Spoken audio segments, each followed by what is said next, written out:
I just feel build-up. like this whole movie is three writers and not a single Yeah. voice, and it just needed it. I think this is what happens when the stunt coordinators are too involved in a movie, where the stunt stuff, like, it's great, and I've said that about this movie plenty of times. It's fantastic. Bond goes on two wheels again. But that all being said, it's like the story stuff just doesn't work because it's like one person had an idea where the story could go, another person had an idea where the story could go, and then in I think at some point in the middle they're like, well, because of time we can't really go into detail about like the nuances of this jewel plot, so chase scene. And like I feel like it's just overpowered with that, where it like that's when you start to explain the movie to me, I'm like, I can't anymore. Even like the Octopussy stuff is so like contrived because it's just like, let's stuff this really cool story that's in one of the Fleming books. Let me pose a change to you. What if instead of the prologue we had, or even keep the prologue as it is, but what if that prologue took place in the past and it was Octopussy's dad, and That'd be it much was better. Bond pulling all this stuff, but also facing Octopussy's dad and him killing himself ultimately or whatever. And ultimately what that would lead to is whether there's still that mystery of Octopussy being this, that, or the other, whatever, it would add some weight to like, she wants to kill Bond, and Bond's like, man, this chick really wants to kill me to avenge her dad. But then it turns out that she's like, no, I actually respect you for giving my dad an out. You gave him an honorable out. You know, that kind of reverse of expectation would have lended to a heavier story. It needed a third beat to that story that it just never got. And it's like, that was frustrating. But then, like, you know, the jewel plot's very convoluted. It really feels like two story ideas that were, someone was writing this general Olaf's plot, and then someone was writing the jewel plot, and they were like, well, how do these things come together? And then not to mention you had to put Octopussy in there as well, and it was like, it's just, it doesn't help. Like, the movie needed a lot of clarity for me, and like it's definitely on the bottom of the list for me because of this. Like, it's a frustrating movie. Now I could see, I'm looking at the list right now. I'm looking at the list right now. Yes, before I said all that and you went into depression mode, which cracks me up. Before that, where did you have it, and then where do you have it now? It's somewhere where you and I have talked before. Honestly, it is. Okay. But it's in that realm. Go ahead. Let's get into ranking. Where are you? I don't think it's as bad as You Only Live Twice. Where are you? Where do you rank? Nice. Tell us your I don't know how I feel rank, you motherfucker. Here's the Where weird do you quandary. put Octopussy? Moonraker is really stupid. Okay. But Moonraker has a lot more clarity in its story. And then I know you complain about Live and Let Die so much. So I don't know. It's somewhere between Live and Let Die and Moonraker for me. I know you're going to argue with me about the car stuff. I know that's exactly where you're going to go with the chase scenes. Not necessarily, but go ahead. But I could see you going with, well, there's repetitive chase scenes, and as far as the villain's plot go, he makes them look stupid. But I will say this about both those points: at least the villain's plot is much more simplified and like makes a lot of sense. Yeah. And it's very clear, and I don't have to think about it, and it doesn't make me do this.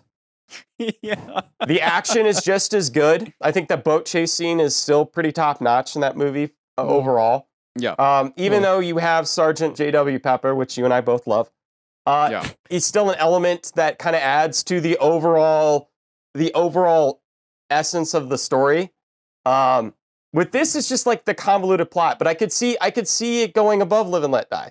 So it's somewhere in between those two, because then I think about it and I think about, well, yeah, but then there's also some good stuff in this movie as well. But the plot also really kind of drags the movie down for me. The end of the movie kind of ruins it for me. Now I want to hear Nan's, because Nan started off saying he liked this film. And other films that we put towards the top, Nan's gut reaction was, I fucking hate this film. So now we've started with McCurdy putting this to the bottom. Nan starting off with he liked this film. I want to see where Nans wants to put this. Yeah, I mean, Charlie definitely helped clarify for me that it wasn't me being dumb. The movie is kind of dumb. I did really enjoy the movie, but now that I know, as usual, that I'm gonna want to rank it sucked. higher than anybody, and I've as usual shot myself in the fucking foot. Yourself. Okay, Char, I'm glad to hear that, because if I had to place a rank on it before having heard how like the bad guy plot doesn't make a whole lot of sense, I probably would have put it pretty high. Where would I have put it? I was thinking somewhere in the top 5 for sure. Wow. Damn. Initially. Wow. Damn. Really? Yeah. Dude, no where? Like above Dr. No? Above Dr. No. Above the man with the golden gun? That's what I'm wrestling with. So you would have put it at number 4. 4, yeah. Yeah, okay. Big time. Okay. And, But now and here's that- the thing. Here's the thing. So like, if you fun don't, and I like, enjoyed again, it. Yeah, And if I you don't think too much hard, about the whole like yes, the bomb and the jewelry and all that stuff, it matters. It does matter, I guess. But yeah, if you just like glaze your eyes over and try to ignore the main bad guy plot, then it is like we always say. If you the point of our review system. But at the same time, it is and it isn't, right? Like what we're always trying to do is like I keep saying every time, I'm like, don't put too much weight on the Goofy. Yes, Goofy has weight, and with Moonraker, it had so much weight it went to the bottom. With Diamonds Are Forever, it had so much it went to the bottom. With You Only Live Twice, it doesn't have as much Goofy, but it doesn't pack as much of a punch. Octopussy is not an argument about Goofy so much as is about clarity in its plot, and that is where the movie falters. Like, I want to point this out. I think it's just hilarious to me that everyone points to this movie for the clown bit, when in actuality, what makes this movie bad is not the goofiness of the movie, and it has its stupid moments. But the worst part is the writing of the movie is really, really bad. Well, like we've said, the clown bit is actually good within context. It's actually really that's good. Not what I'm saying. Charlie, I know. I know. I'm adding to your point.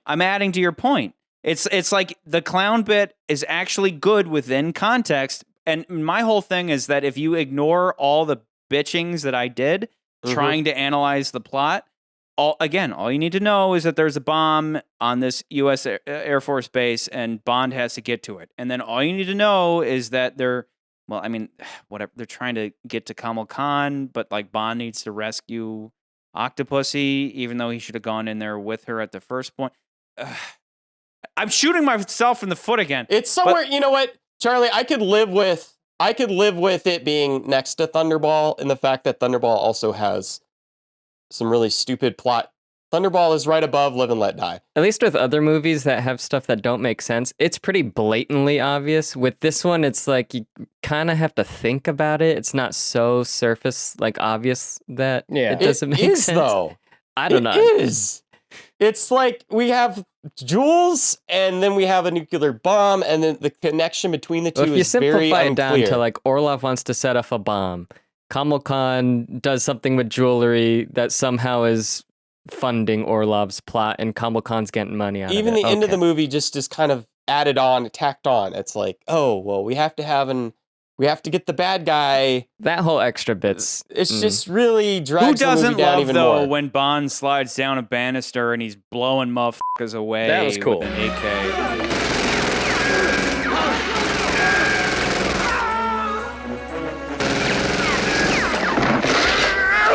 And he has to shoot that baluster topper off or whatever. Shoots the knob off so he doesn't break his balls. Yeah, I do appreciate that. That's a very Bond. I mean, that is a good. What do they bring in that moment? But that's this whole movie. That's this whole movie is good scenes intermixed with so much fucking stupidity and pointlessness or over convoluted plots that I'm sorry, it loses me. So here's my reasonings. So with Thunderball, it's the movies have just enough weird plot like Thunderball has a bunch of weird plot conveniences, but I think the story is pretty straightforward. It doesn't get really confusing, action. And it's got great action. It's got a great underwater stuff. Live and Let Die, on the other hand, again, I love that whole New Orleans death. I love all the setups for all the places Bond will go into the movie in the beginning of the film. I love the chase sequences are still really good. Even though, yes, we get a somewhat annoying character, he kind of fits within the genre that this film is trying to adhere to. And yes, there's the exploding fart death, but I think that villain works really well overall in the movie as far as his performance. And he's like charismatic and like I remember him leaving the movie. Yeah.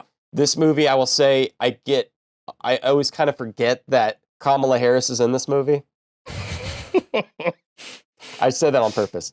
I forget that both of these villains are in the movie, and then I always forget who's the main villain because this movie's not very clear on it. It's like the writer was like, well, we should make the general the clear villain. Like, he probably would have been the stronger of the two. And Orlov dies in such a pathetic way. As Charlie brought up. Why is he running Here's the thing. I like how he dies. Like, why is he doing that? I like how he dies, but I don't know why. Yeah, why did he do it? That is the confusing part. I like how he dies because it fits really well with what was going on at the time. He's got henchmen on the train to do his job. Yeah, why is he running out? Yeah, and like, I will be a hero. What's weird about it lends to his whole Messiah complex. Like, it's a good death for him, but why it happens doesn't really make sense. So that's why I'm like struggling, because I see your points with Live and Let Die being the lesser film, but at the same time, it just seems like a much more complete idea. Let me run through where I'm at, because I'm the guy who caused all this mess with my microscope, but I still want to put it above Live and Let Die. It just has, because we're all in the same neighborhood. Okay, we're below Thunderball. No, Nans is above Dr. No. That's where I was initially before the clarification of the plot not making sense. Yeah, we're like, because Nans being our first time viewer, he's like, hey, yeah, it all made sense, right? Yeah. I mean, it was kind of confusing, but I could follow it. But again, I've seen this movie a lot, like of the. I've probably seen this movie about 50 times in my life, about 50 times, but I've never watched like. Nowadays, me watching these movies takes me about 5 hours because all I'm doing is taking notes and trying to like connect the dots and shit. But when they're written poorly, it's like 10 hours to watch it. But again, all the same, I'm looking at position 9, below Thunderball, above Live and Let Die. Let's just see if you guys agree with what I have to say. I can't put it above Live and Let Die. I'm somewhere with McCurdy. Hang on. I get that. We're in the neighborhood though, so let me just run through it, and if you agree or disagree, that'll help me, because I don't know where the I want to put this movie, because it's a goddamn mess. Well, it sounds like we're split. So hold on, I want to hear. I want to hear what he says. Yeah, so I want to put it above Live and Let Die, because I think mostly the first half investigation and the Berlin train and bomb climax is so strong, regardless of Bond being a clown or the middle hunt getting its goofy / stupid out. Like I said, Kamal Khan never looks stupid, whereas Mr. Big does. It's like just fucking kill him. Just fucking kill him. This time, the chase scene is Bond racing to get towards something rather than away, which actually lends to there being some tension, especially with the ticking clock of this bomb. Like, will he get there, will he not? Versus Live and Let Die is just get away, and there's just no tension because he just keeps getting away. And even if the plot is a bit clouded, as I pointed out in detail, Bond is solving a mystery about why 009 was found dead in a clown outfit and almost shares his fate literally. And then his shared history with Octopussy, bringing them close, is nice, though maybe a bit too subdued. The volume on it could have been turned up, like I said, with like maybe the prologue could have been dedicated to her father's death or whatever, a little jumping through time. But I think it's stronger than Solitaire's love affair because it's more specific to Bond, like specifically to Bond, since it's a part of his history.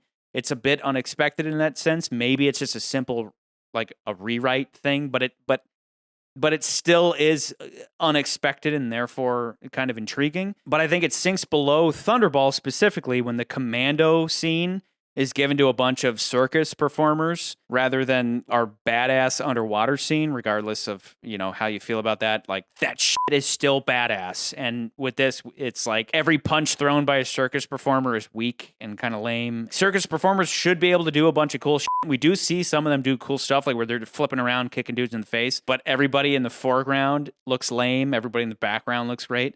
Anyway, Khan's motivation overall isn't really established whatsoever, other than the assumption that it's just for a payday, which is kind of weak.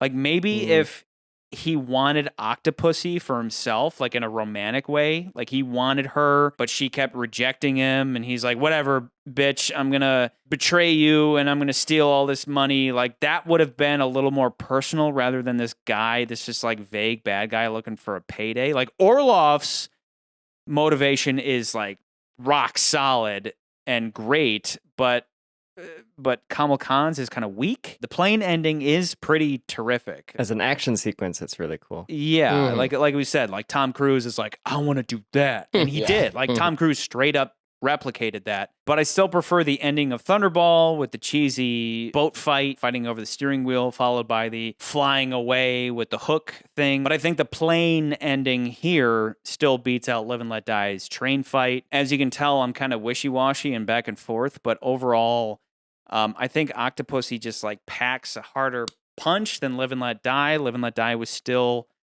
Roger Moore's first. It's a little more subtle.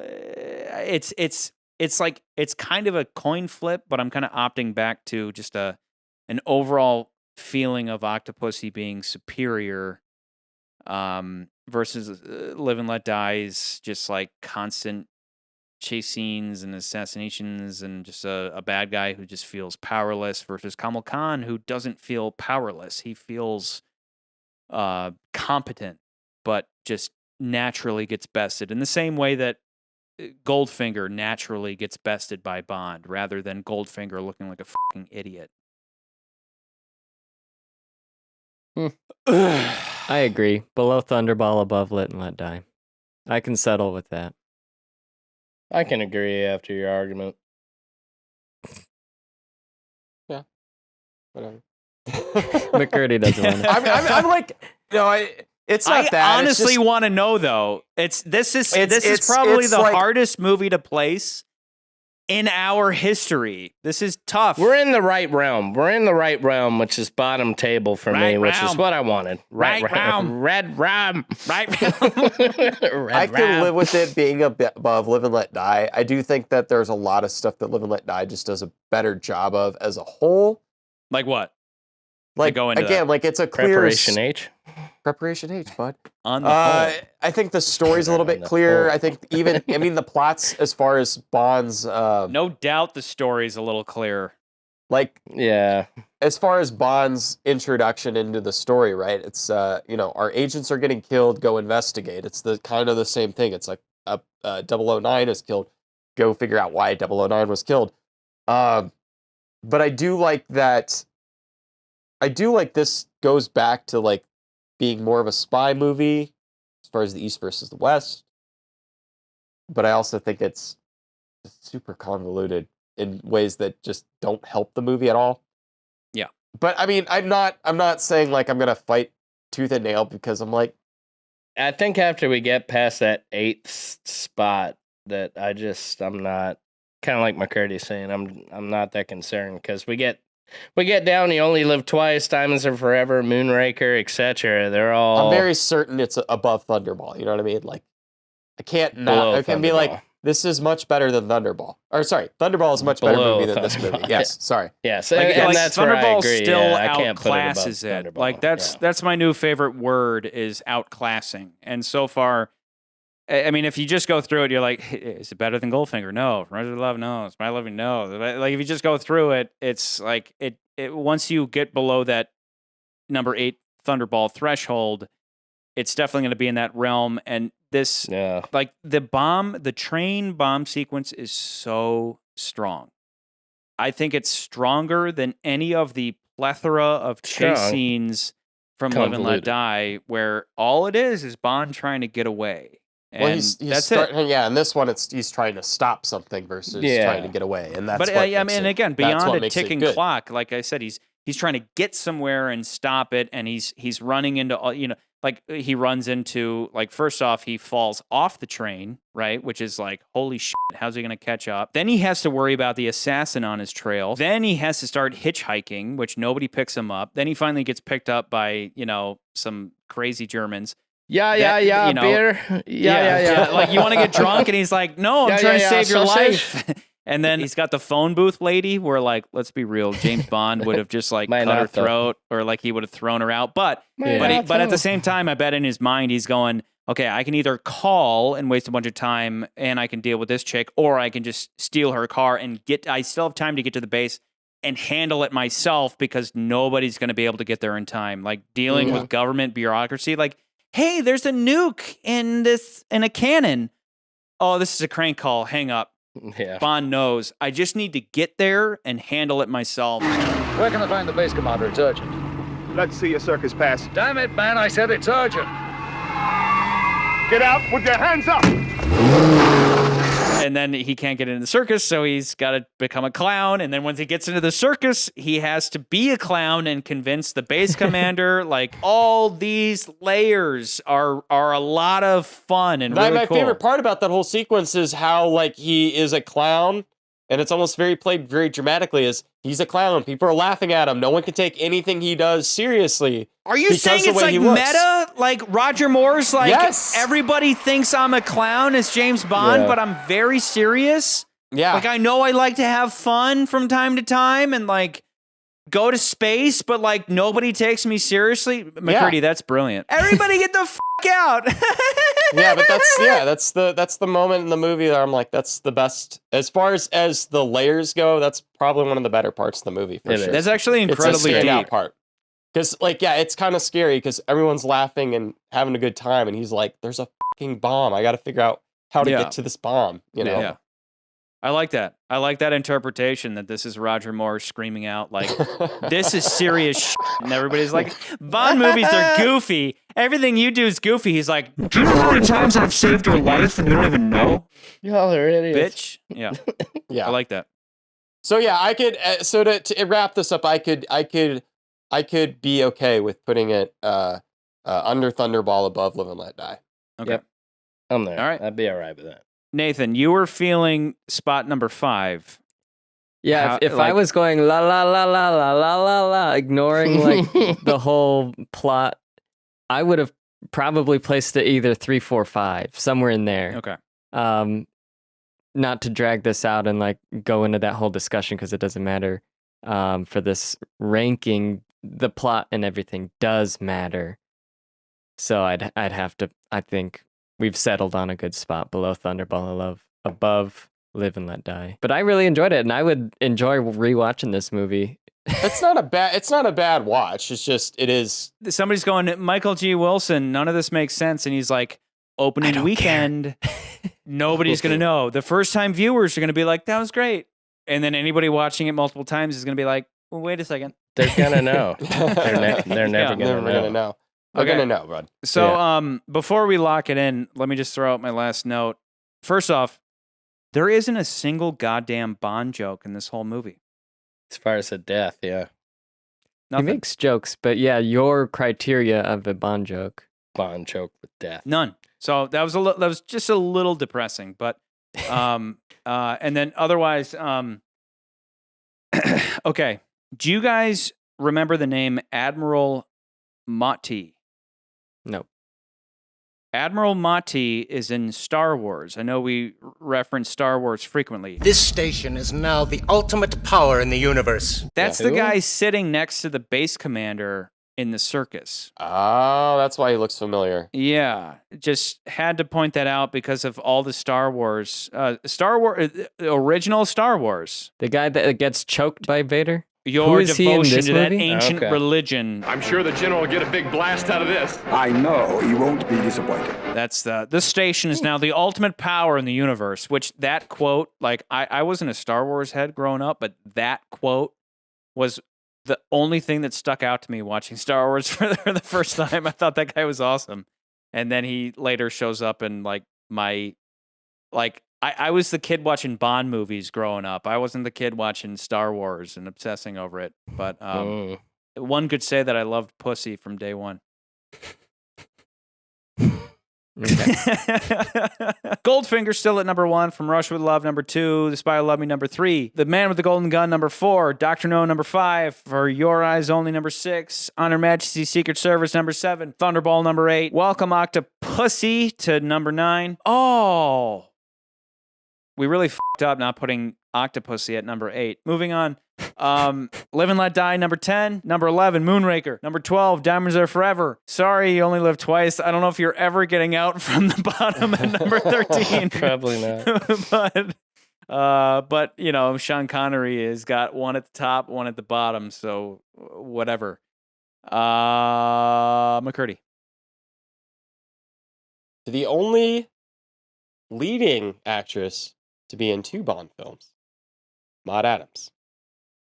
To the sexy Swede, right? She's a Swede? She's a Swede. To Maud. And her 8 pussies. To Maud and her 8 pussies. She gave me her pussy, she had 8